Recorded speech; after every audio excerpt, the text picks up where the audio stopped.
नागपंचमी 2026 नागपंचमी भावाचा उपवास 2026 नागपंचमीचा भावाचा उपवास नेमका कधी आहे? भावाचा उपवास का केला जातो? भावाचा उपवास नेमका कसा करावा? हा एक पदार्थ चुकूनही खाऊ नका आणि चुकूनही करू नका या चुका, नाहीतर उपवासाचे पूर्ण फळ तुम्हाला मिळणार नाही. नमस्कार मैत्रिणींनो, श्री स्वामी समर्थ. नागपंचमीच्या निमित्ताने जवळपास प्रत्येक घरामध्ये महिला अत्यंत श्रद्धेने आणि आनंदाने भावाचा उपवास करतात. पण हा भावाचा उपवास नेमका का केला जातो? या उपवासामागील पौराणिक कथा काय आहे?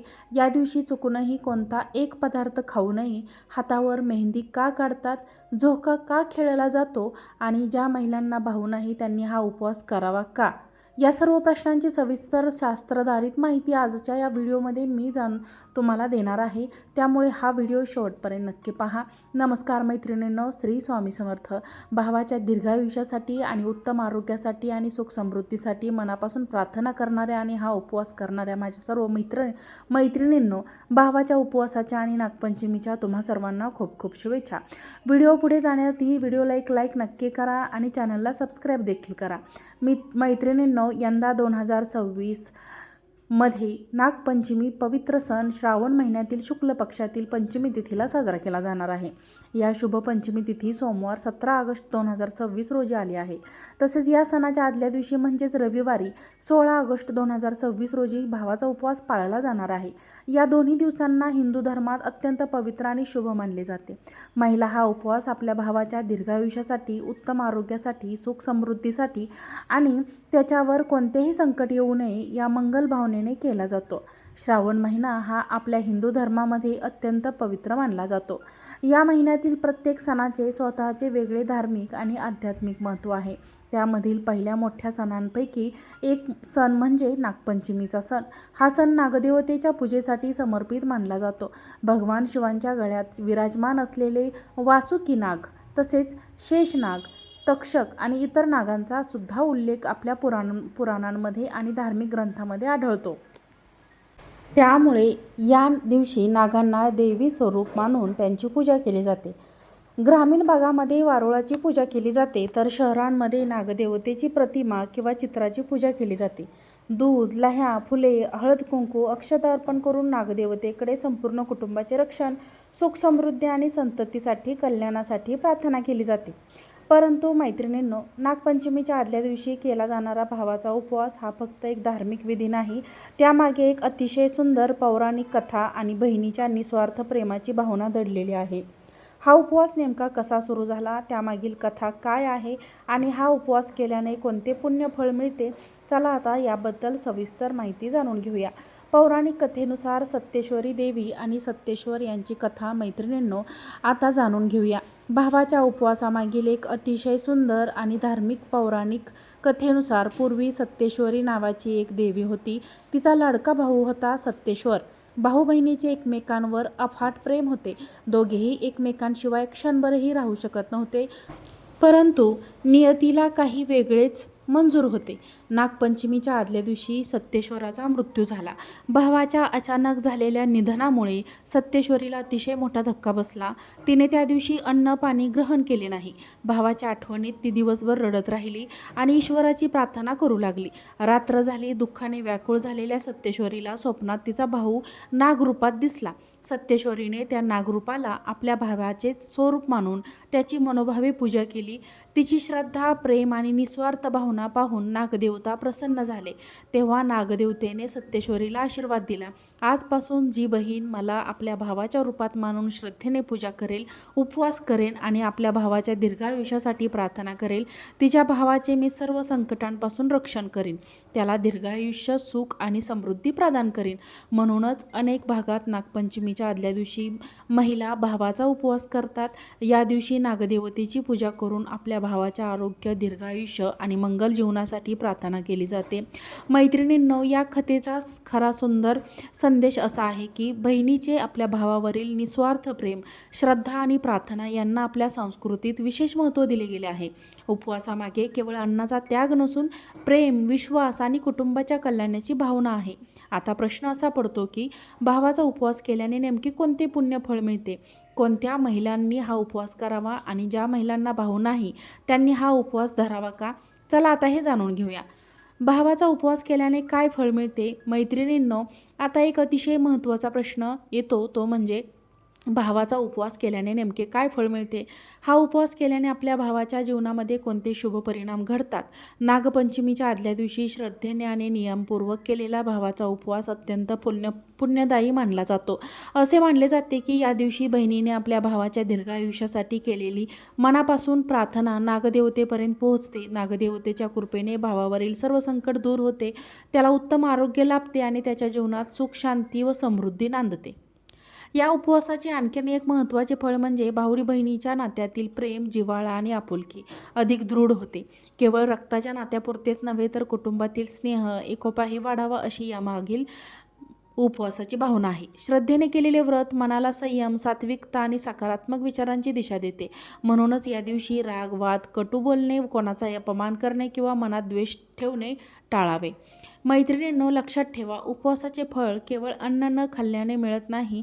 उपवासाचे खरे फळ श्रद्धा, शुद्ध आचरण, सात्विक विचार, प्रामाणिक प्रार्थना आणि ईश्वरावरील विश्वास यामुळे मिळते, अशी आपल्या धर्माची शिकवण आहे. याच कारणामुळे या दिवशी अनेक महिला सकाळपासून नागदेवतेचे स्मरण करतात, पूजा करतात आणि आपल्या भावाच्या सुखी, निरोगी आणि दीर्घ आयुष्यासाठी मनोभावे प्रार्थना करतात. पण मैत्रिणींनो, या दिवशी एक अशी चूक अनेक महिलांकडून नकळत होते, ज्यामुळे उपवास अपूर्ण राहिल्याचे मानले जाते. तसेच या दिवशी चुकूनही एक विशिष्ट पदार्थ खाऊ नये, अशी ही परंपरा आहे.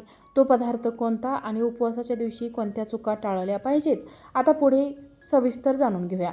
भावाच्या उपवासाच्या दिवशी काय खाऊ नये, कोणत्या चुका टाळाव्यात? मैत्रिणींनो, आता सर्वात महत्त्वाचा विषय येतो, तो म्हणजे भावाच्या उपवासाच्या दिवशी चुकूनही या पदार्थ खाऊ नयेत. कोणत्या चुका टाळल्या पाहिजेत? सर्वप्रथम एक गोष्ट लक्षात ठेवा, आपल्या भारतामध्ये प्रत्येक प्रांतांची परंपरा थोडी वेगळी आहे. त्यामुळे उपवासाचे नियमही काही ठिकाणी बदलतात. मात्र काही गोष्टी जवळपास सर्वत्र समान मानल्या जातात.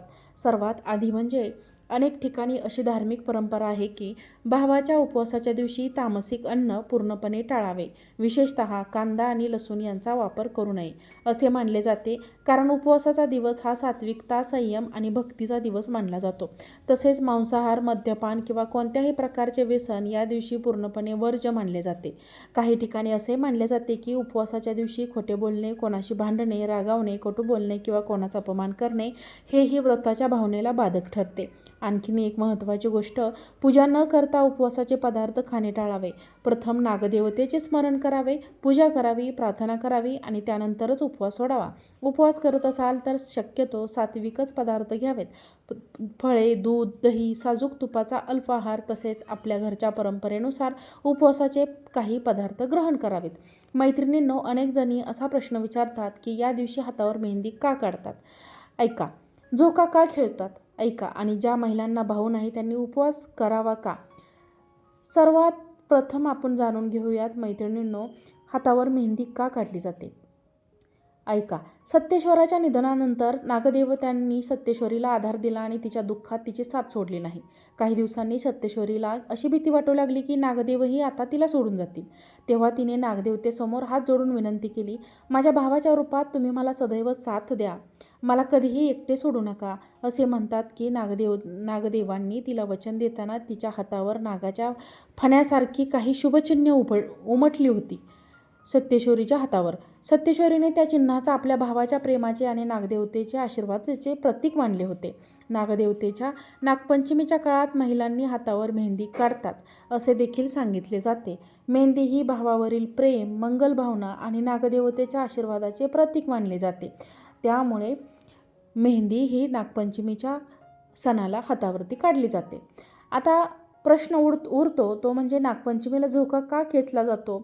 सत्येश्वरीच्या निधनानंतर दुसऱ्या दिवशी सत्येश्वरीला नागदेव दिसेनासे झाले. ती व्याकुळ झाली आणि त्याचा शोध घेत जंगलात फिरू लागली. शोध घेत असताना ती एका मोठ्या झाडाच्या फांद्यामध्ये अडकली. तेवढ्यात नागदेव तिच्यासमोर प्रकट झाले आणि तिला सत्येश्वरीच्या रूपात दर्शन दिले. आपल्या भावाचे दर्शन झाल्यामुळे सत्येश्वरीचा आनंद गगनात मावेनासा झाला. त्या आनंदात ती झाडाच्या फांदीवर झोका घेऊ लागली. तेव्हापासून नागपंचमीच्या दिवशी मानाचा झोका घेण्याची परंपरा सुरू झाली. असेही मानले जाते की झोका जितका उंच जातो तितकी भावाची प्रगती उंचावत जाते आणि झोका खाली येताना भावाच्या आयुष्यातील दुःख, संकटे आणि अडचणी दूर होतात. ही श्रद्धेची भावना असून अनेक भागात आजही ही परंपरा जपली जाते. भाऊ नसेल तर भावाचा उपवास करावा का? बऱ्याच महिलांना प्रश्न पडतो की नागपंचमीच्या आदल्या दिवशी धरला जाणारा भावाचा उपवास हा नागदेवतेला भाऊ मानून केला जातो. म्हणूनच ज्या महिलांना भाऊ नाही त्यांनी नागदेवतेला आपला भाऊ मानून हा उपवास अवश्य करावा. मैत्रिणींनो, या दिवशी नागदेवतेबरोबरच भगवान शिवांचीही पूजा केली जाते. कारण भगवान शिवांच्या गळ्यात वासुकी नाग विराजमान आहेत. त्यामुळे शिवपूजा आणि नागपूजा केल्याने त्यांच्या कृपेचा आशीर्वाद आपल्याला लाभतो. आता आपण जाणून घेऊयात या दिवशी कोणत्या गोष्टी टाळाव्यात. मैत्रिणींनो, परंपरेनुसार नागपंचमी आणि भावाच्या उपवासाच्या दिवशी काही गोष्टी वर्ज्य मानल्या जातात. या दिवशी शक्यतो तळण तळू नये, कारण अग्नीवर तळणी करणे टाळण्याची परंपरा देखील आहे. तसेच विळी, चाकू किंवा धारदार हत्यारांनी भाजी किंवा इतर पदार्थ चिरणे टाळावे, अशी ही प्रथा अनेक ठिकाणी पाळली जाते. या दिवशी अतिशय गरम अन्न खाऊ नये.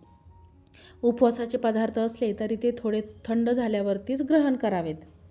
त्यानंतर याशिवाय कोणाशीही वादविवाद करू नये, कटू बोलू नये, राग धरू नये किंवा कोणाचं मन दुखवू नये.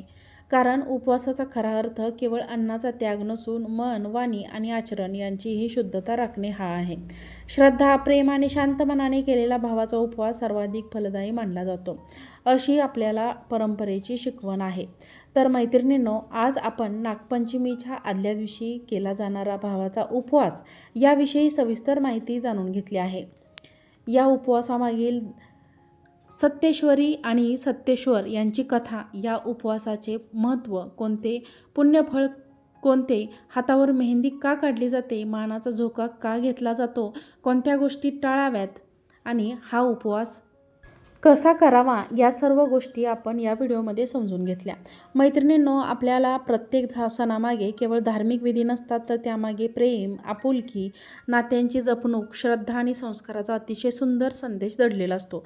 भावाचा हा उपवास याच भावनेने केला जातो. म्हणून हा उपवास करताना केवळ परंपरा म्हणून नव्हे, तर आपल्या भावाच्या उत्तम आरोग्यासाठी, दीर्घायुष्यासाठी, सुख समृद्धीसाठी आणि संपूर्ण कुटुंबाच्या मंगलासाठी मनापासून प्रार्थना करा.